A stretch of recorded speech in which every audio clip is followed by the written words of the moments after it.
Breaking news. మంచు మోహన్ బాబు పోలీసులను ఆశ్రయించారు. తన కొడుకు మంచు మనోజ్ నుంచి ప్రాణహాని ఉందని రాచకొండ సిపికి లేఖ రాశారు. తనకు రక్షణ కావాలని కోరారు మోహన్ బాబు.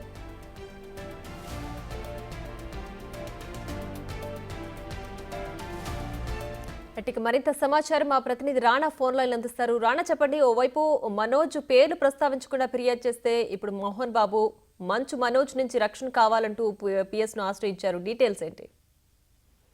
ఇదొక ఆసక్తికరమైన పరిణామంగానే మనం చూడవచ్చు. ఎందుకంటే మధ్యాహ్నం మంచు మనోజ్, మోహన్ బాబు అలాగే చిన్న శ్రీశైలం యాదవ్ వీళ్ళందరూ కలిసి మంచు విష్ణుకి చెందిన ఆఫీస్ లో మీటింగ్ పెట్టుకుందామనేసి అనుకున్నారు. అయితే ఈ తరుణంలోనే మంచు మనోజ్ పైడి సరుకు వెళ్ళి అక్కడ కేసు పెట్టడం, తనపైన 10 మంది వచ్చి దాడి చేశారనేసి కూడా ఆయన కంప్లైంట్ ఇవ్వడం. ఆ ఫిర్యాదులో ఎవరు ఏంటి అనే పేరు మాత్రం ఎక్కడ చెప్పలేదు. ఎందుకంటే వచ్చారు, కొట్టేసి వెళ్ళిపోయారు అనేది ఆయన చెప్తున్నారు. ఇంకా చాలా మంది నాకు ప్రాణహాని ఉంది, నాకు నా కుటుంబానికి అంటూ కూడా ఆయన కంప్లైంట్ ఇచ్చి వెళ్ళిపోయాడు. వెళ్ళిపోయినటువంటి ఒక అరగంటకి రాచకొండ కమిషనరేట్ కి మంచు మోహన్ బాబు ఒక లేఖ రాశారు.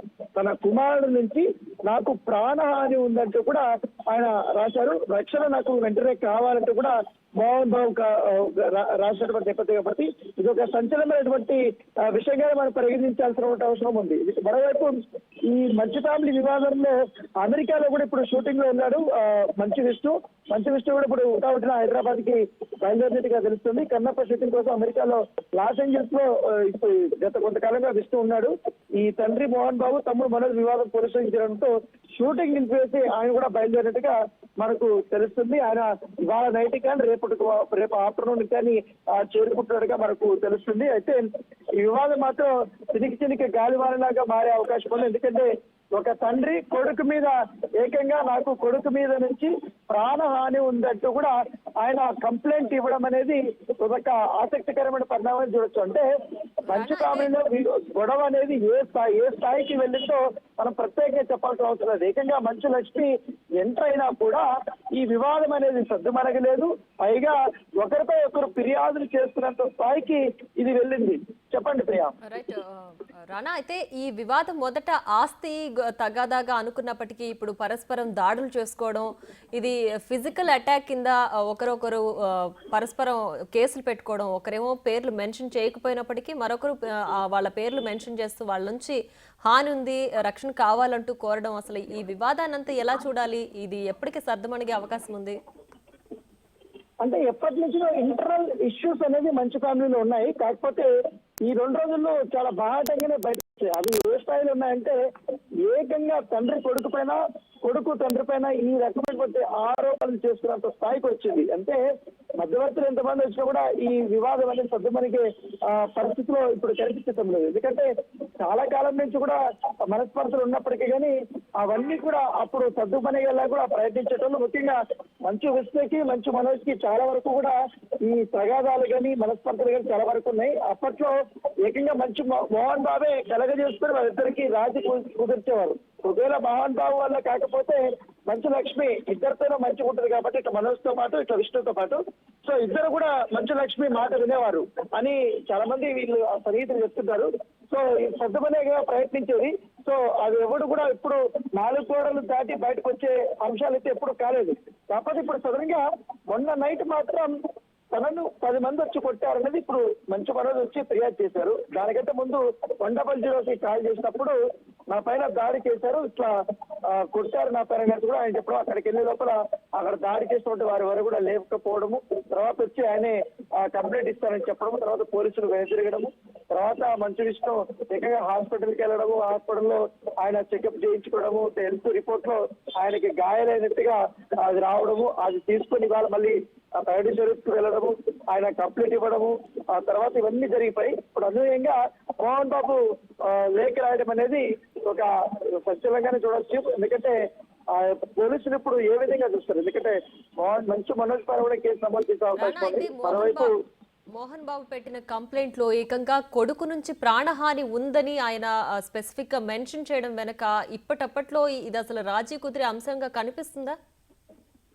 అయితే విషయం చాలా దూరం వెళ్ళినట్టుగా మనము చూడొచ్చు. ఎందుకంటే మొత్తం మోహన్ బాబు జల్పల్లి ఇంటిని మనోజ్ ఆక్రమించేశాడని కూడా మరోపక్క అనుకుంటున్నాడు. అయితే పూర్తిగా ఆస్తి పంపకాల్లో భాగంగా మంచు మనోజ్ అక్కడ అతను అందరితో కలిసి ఉంటున్నాడు అనేది తెలుస్తుంది. చాలా ఇష్యూస్ ఉన్నాయి. ముఖ్యంగా ఈ ఆస్తిలో విషయమే కాకుండా శ్రీవిద్యా నికేతన్ సంబంధించినటువంటి ఇన్స్టిట్యూషన్ లో ఆధిపత్య పోరు, అక్కడేమి మనోజ్ కి ఎటువంటి పదవులు ఇవ్వలేకపోవడము, తర్వాత అతను చూసుకోమని చెప్పలేకపోవడము, భక్త కన్నా అంత పెద్ద స్థాయిలో. ఎందుకంటే ఒక ప్రెస్టేజ్ ఇష్యూగా తీసుకున్నటువంటి ప్రాజెక్టు మంచు మోహన్ బాబు చాలా వరకు కూడా హార్డ్ వర్క్ చేసి న్యూజిలాండ్ వెళ్ళారు, ఇప్పుడు లాస్ ఏంజలీస్ వెళ్ళారు. చాలా వరకు కూడా ఈ మంచు ఫ్యామిలీ ఆ సినిమా పైన చాలా ఆశలు పెట్టుకుంది. ఒక పక్క శరవేగంగా అది షూటింగ్ జరుగుతున్న నేపథ్యంలో ఇప్పుడు సడన్ గా ఈ ఇంట్లో ఈ లుక్కలు బయటపడడం, ఈ గొడవ బయటపడడం అనేది అందరూ చాలా విస్మయానికి గురి చేస్తుంది. ఎందుకంటే చాలా స్ట్రిక్ట్ గా ఉండే నోటి మోహన్ బాబు ఇంట్లో ఈ రకమైనటువంటి పంచాయతీ ఏంటంటే కూడా అందరూ అంటున్నారు. అందుకే శ్రీశైలం యాదవ్ ని ఎంట్రీ చేశారు. అయితే జనసేనలో ఆయన మాత్రం ఇవాళ మోహన్ బాబుతో మాట్లాడుతుండగానే మనోజ్ ఇట్లా పోలీస్ స్టేషన్కి వెళ్ళడం అనేది కూడా దాన్ని కూడా కొంచెం ఆగ్రహం తెప్పించినట్టుగా తెలుస్తుంది మోహన్ బాబుకి. సో దాని దృష్టిలో పెట్టుకుని తదుపరిగా ఇద్దరి పైన మళ్ళీ దాడులు చేసే అవకాశం, ప్రతి దాడులు జరిగే అవకాశం ఉన్న నేపథ్యంలో సేఫ్ సైడ్కి ఇద్దరిపై ఒకరిపై ఒకరు ప్రయత్నిస్తూ, అయితే మనోజ్ మాత్రం చాలా తెలివిగా తనకు ప్రాణహాని ఉంది, తన కుటుంబ సభ్యులకు ప్రాణహాని ఉంది అంటూ ఆయన కంప్లైంట్ ఇచ్చారు. కానీ పేర్లు అయితే ఎవరిది మెన్షన్ చేయాలి. ప్రధాన వ్యక్తి నన్ను కొట్టాడు అనేది మాత్రం దుర్భాష ఆడాడు కానీ లేకపోతే గొడవ పడ్డాడు కానీ ఏ విషయం కూడా అందులో పొందుపరచలేదు. సో పోలీసులు ఇప్పుడు దాన్ని ఇన్వెస్టిగేషన్ చేసిన తర్వాత మేము కేసులు నమోదు చేస్తామని చెప్తున్నారు. ఇప్పుడు మోహన్ బాబు కూడా ఇప్పుడు కంప్లైంట్ ఇచ్చారు కాబట్టి రాచకొండలో వారు కూడా ఇప్పుడు మనోజ్ పైన కేసు నమోదు చేసే అవకాశం ఉంది. దర్యాప్తు చేసిన తర్వాత ఎవరిపైన ఎన్ని కేసులు నమోదు అవుతున్నది కూడా వేచి చూడాల్సిన అవసరం ఉంది. ఒకవేళ ఇది కేసులు నమోదు కాకుండా మరొక ఇండస్ట్రియల్ పెద్దలు ఏమన్నా ఎంటర్ అయ్యి ఈ యొక్క వివాదం సద్దుమనేలాగా చేస్తారా, లేకపోతే ఈ గాలి వారిలాగా ఇది పెరుగుతూ పోతుందా అనేది చూడాలి. ఎందుకంటే ఇప్పుడు రెండు పరిస్థితుల్లో ఇండస్ట్రీలో కూడా మోహన్ బాబు పెద్ద స్థాయి వ్యక్తి కాబట్టి ఆయనకి నెక్స్ట్ చెప్పే వ్యక్తులు ఇప్పుడు ఎవరు లేరు. ఎందుకంటే కొంతమందితో మాత్రమే ఆయన కొంచెం క్లోజ్ గా ఉంటారు, మిగతా ఇండస్ట్రియల్ పెద్దలతో కూడా పెద్దగా ఉండరు. సో ఆయన పంత ఆయనది కాబట్టి ఎప్పటి నుంచి కూడా ఆయన జల్పల్లో తన నివాసంలో ఉంటున్న నేపథ్యంలో ఆయనకు నచ్చ చెప్పే ప్రయత్నం ఎవరు సాధించకపోరు. సో ఈ వివాదం ఎట్లా సొంతబాధితులు వేయించుకోవాల్సిన అవసరం ఉంది. మరోవైపు ఇప్పుడు ఫిర్యాదు చేస్తున్నారు కాబట్టి రేపు మంచు లక్ష్మి తన వర్షన్ ఏ విధంగా ఉండబోతుంది, తను ఏ విధంగా నచ్చ చెప్తుంది. ఇంకోటి ఏంటంటే ఇప్పుడు అంతా కూడా మంచు విష్ణు ఇప్పుడు వరకు స్క్రీన్ లోకి రాలేదు. రేపు మంచు విష్ణు స్క్రీన్ లోకి వస్తే ఈ మొత్తం ఎపిసోడ్ రసవత్తరంగా మారిపోయే అవకాశం ఉంది. ఖచ్చితంగా తమ్ముడు పైన తను కూడా అగ్రెసివ్ గా మాట్లాడే అవకాశం ఉంది, అగ్రెసివ్ గా ఉండే అవకాశం ఉంది. కాబట్టి వేచి చూడాలి రేపు ఏం జరుగుతుందండి. Right Rana, thanks for the updates.